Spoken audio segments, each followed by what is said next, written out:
Nintendo Classic Edition. This is the hotness in gaming right now. Everybody wants one for the most part, and before all you people that think you're super savvy with your emulators out there say, oh, I can do all these on my cell phone. Come on. You understand why people want these. It's total nostalgia, and yeah, of course, we could all sit there and probably put the games on our phones, on, you know, one of the Raspberry Pi systems that you can homebrew and create. I get that, but like, this is meant to be fun, it's meant to be exciting, and it's not meant to be as traumatic an experience as it was to kind of go through. Now, I don't want to sit here and complain, but I thought Nintendo would have learned their lesson from the NES Classic last year, just how complicated it was and how frustrated it left people.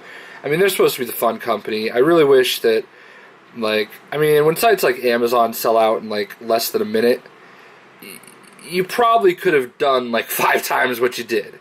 But I digress. I don't want to sit here and complain. So the reason why this unboxing is going to be a little bit different is because I did the unboxing already, and I didn't like the results of the video. I complain a little bit much about the process, and that's irrelevant. Super Nintendo Classic controller in here, and then you got the Super NES console. So here you have a look at all the games. I just want to focus on the product. So it comes with a bunch of games. Contra 3, The Alien Wars, Donkey Kong Country, EarthBound, Final Fantasy 3, F-Zero, Kirby's Dream Course, Kirby Superstar, Mega Man X, Secret of Mana, Star Fox, Street Fighter 2 Turbo, Hyper Fighting, Super Castlevania 4, Super Ghouls and Ghosts, Super Mario Kart, Super Mario RPG, Legend of the Seven Stars, Super Mario World, Super Metroid, Super Punch-Out, The Legend of Zelda: A Link to the Past, and Yoshi Island. Now, Star Fox 2 is available as well for the first time ever, as you can kind of see right there. And it does say in small print, Star Fox 2 can be unlocked by completing the first stage of Star Fox. So it's also right up here, never before released Star Fox 2. So in order to access it, you have to actually complete the first level. So here it is, and like I said, typically I like to take it out of the box, but I think this is going to be a little bit more organized anyway. So a few things. You've got this little slider in the front. I'm trying not to have the halo effect. You can see my lighting. Trying not to have that show up in the video so much, but I kind of have to use 2 hands here. So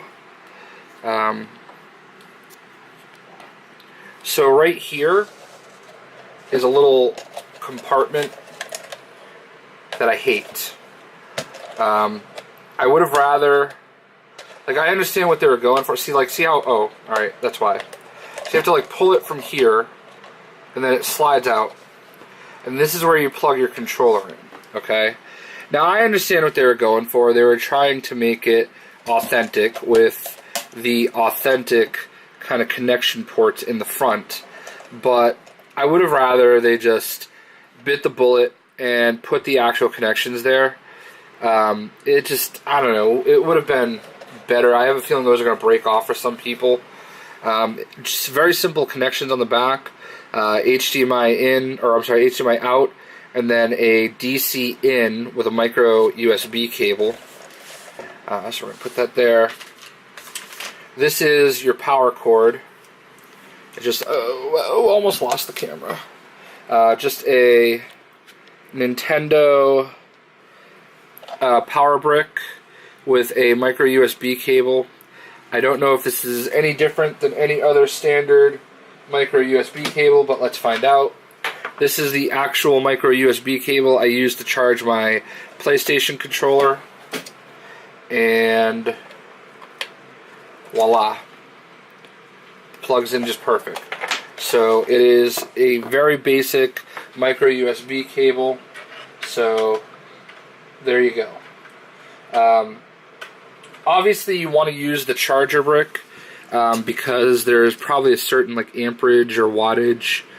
It's 100 to 240 volts, 50 to 60 hertz. 0.2 amps, and then output 5 volts, 1.5 amps.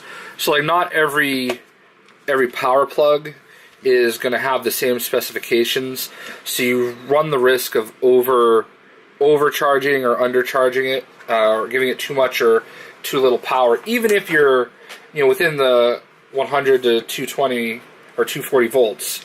Here's your controller. It comes with 2, but I'm not going to take the other one out of the package. And the cable is longer this time, and it has this funky connection. I did read somewhere, oh, it's got your bumpers here. I did read somewhere that any of the NES peripherals will work with this. So in my case, I have a wireless NES controller, and that should work. Lastly, we've got a HDMI cable. So there is a little poster that comes with it. There are also instructions on the poster. Note, the connected device may need to be turned on in order to supply it power. If you experience... Okay, hold on. Actually, no, it says included AC adapter, or you can use a USB port on a PC or other device. That's kind of cool. So I almost wonder if you plug it into like a PlayStation 4 or an Xbox One that is in like sleep mode, where it's getting power and it's charging, but it's just not actually on. I wonder if that would actually work. I didn't ever try with the other one, but with the NES Classic. So this is the poster that comes in with it. Very old school poster. I used to remember getting stuff like this in my NES games back in the day.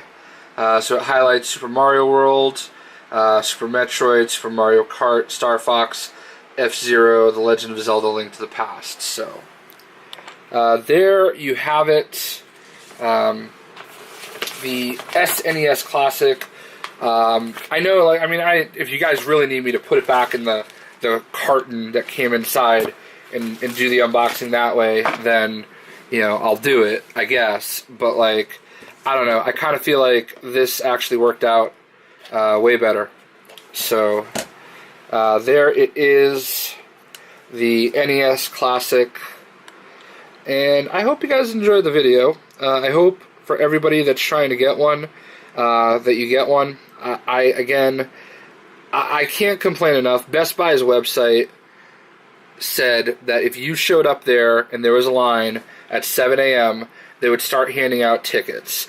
And they didn't do that. And somebody called their general manager of the Millbury, Massachusetts store and was told that they would not hand out tickets until 9 o'clock. It's like, bro, I understand it probably sucks having to get up earlier than you need to go to work.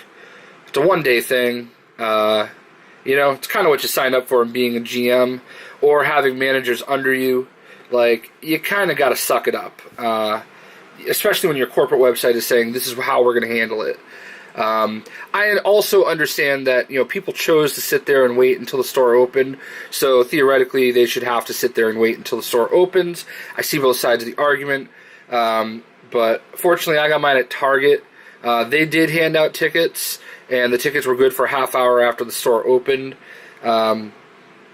So I don't know. I just feel like the bigger problem is Nintendo, again, not having enough supply for demand. But I don't know, maybe they're allergic to money. So I don't want to complain too much.